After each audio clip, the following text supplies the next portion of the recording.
KSG news for aspirants की शुरुआत करते हैं एक एक्सप्लेनर के साथ और टॉपिक है जम्मू कश्मीर के लिए नया IDS।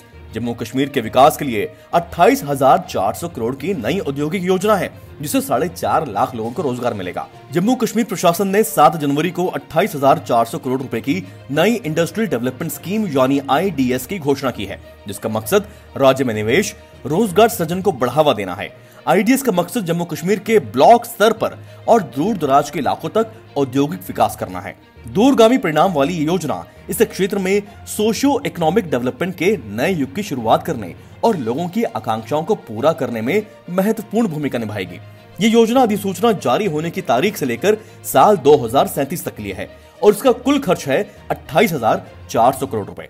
ब्लॉक लेवल डेवलपमेंट वाली इस स्कीम से जम्मू कश्मीर के दूर दराज के इलाकों को फायदा होगा। इसके जरिए नए निवेश को प्रोत्साहन मिलेगा, मौजूदा उद्योगों को बढ़ावा मिलेगा, साथ ही करीब 4.5 लाख लोगों को रोजगार भी मिलेगा।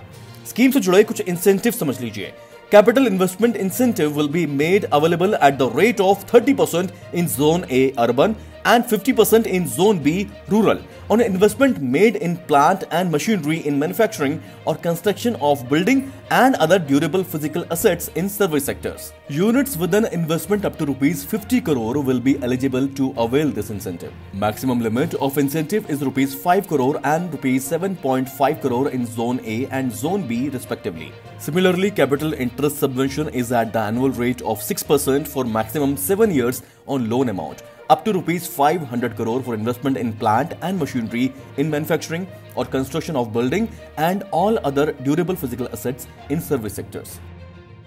आइए रुक करते हैं अगली खबर का। WTO ने कहा है कि 2015 से 2020 के दौरान व्यापार को आसान बनाने के लिए भारत ने कई कदम उठाए हैं, जिनमें simplification of procedures and customs clearance for imports and exports शामिल हैं। जिनेवा स्थित WTO ने कहा कि भारत द्वारा 2015 से शुरू की गई ट्रेड फैसिलिटेशन इनिशिएटिव्स में भारतीय सीमा शुल्क, इलेक्ट्रॉनिक गेटवे यानी आइस गेट, व्यापार को बढ़ावा देने के लिए सिंगल विंडो इंटरफेस यानी स्विफ्ट, बंदरगाह पर सीधे डिलीवरी और सीधे एंट्री की सुविधाएं और रिस्क मैनेजमेंट सिस्टम यानी RMS का अधिक इस्तेमाल शामिल है। विश्व व्यापार संगठन में 6 जनवरी से शुरू हुई भारत की 7वीं व्यापार नीति समीक्षा रिपोर्ट यानी India 7th trade policy review यानी TPR में ऐसे कई बिंदुओं का जिक्र किया गया है। TPR के तहत सदस्य देश की राष्ट्रीय व्यापार नीतियों की व्यापक समीक्षा की जाती है। भारत की आखिरी TPR 2015 में हुई थी।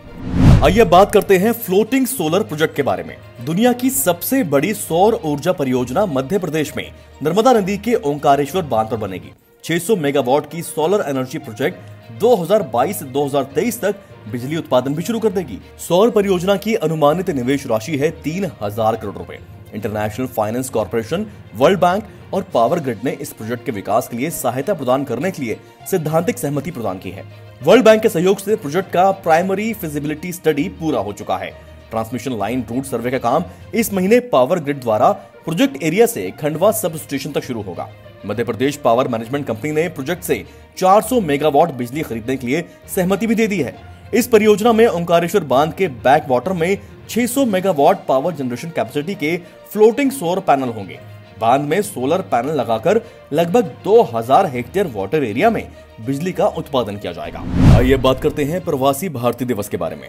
देश में कोरोना महामारी के बीच 16वां प्रवासी भारतीय दिवस सम्मेलन वर्चुअली 9 जनवरी को आयोजित किया जा रहा है।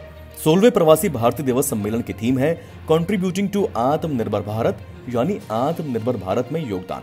भारत के विकास के प्रति प्रवासी भारतीय समुदाय के योगदान को चिन्हित करने के लिए 9 जनवरी को भारतीय प्रवासी दिवस मनाया जाता है। ये दिन 9 जनवरी 1915 को दक्षिण अफ्रीका से मुंबई महात्मा गांधी की वापसी की याद दिलाता है। अगली खबर का रुख करते हैं। पहली बार कोई भारतवंशी बना अमेरिकी सेना में CIO। भारतीय मूल के डॉक्टर राज अय्यर अमेरिकी सेना के पहले मुख्य सूचना अधिकारी यानी CIO नियुक्त किए गए हैं। पेंटागन ने जुलाई 2020 में ये पोजीशन क्रिएट की थी। पेंटागन ने एक बयान में बताया कि अमेरिकी रक्षा मंत्रालय में ये शीर्ष पदों में से एक है।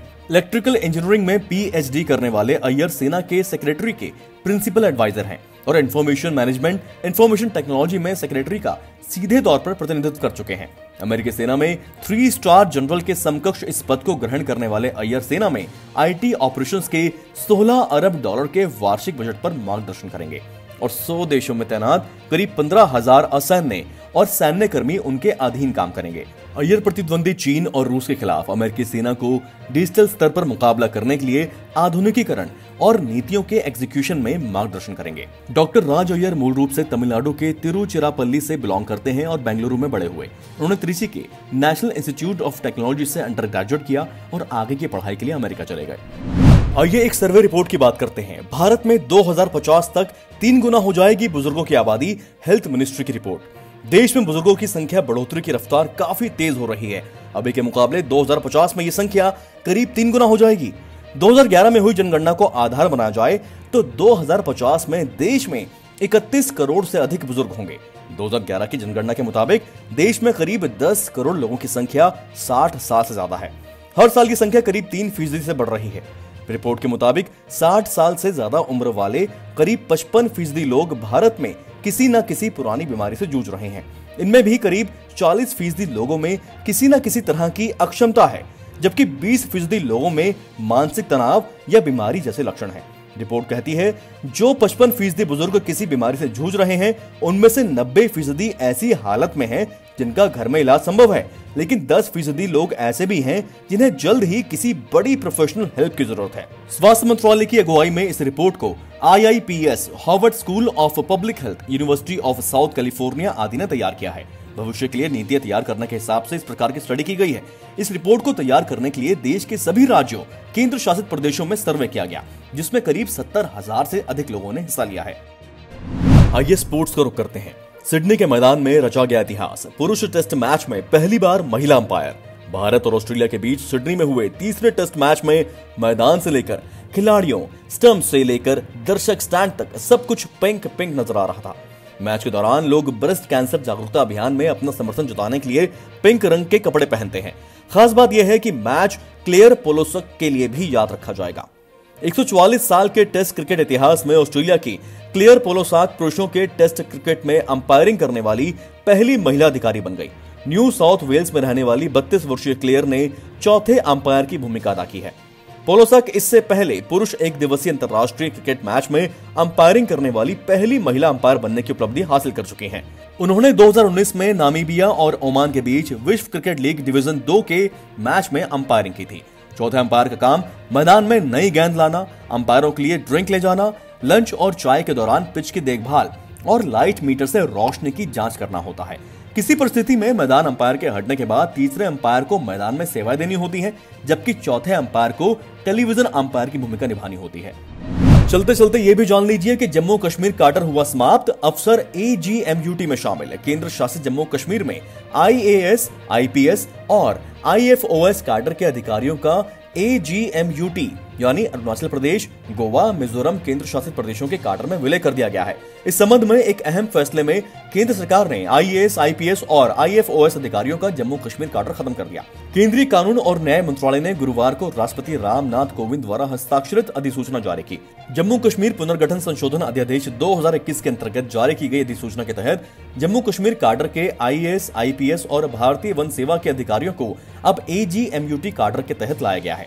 भविष्य में केंद्र शासित जम्मू कश्मीर और केंद्र शासित लद्दाख में अखिल भारतीय सेवा के अधिकारियों का आवंटन अरुणाचल प्रदेश, गोवा, मिजोरम और केंद्र शासित प्रदेशों से ही हुआ करेगा।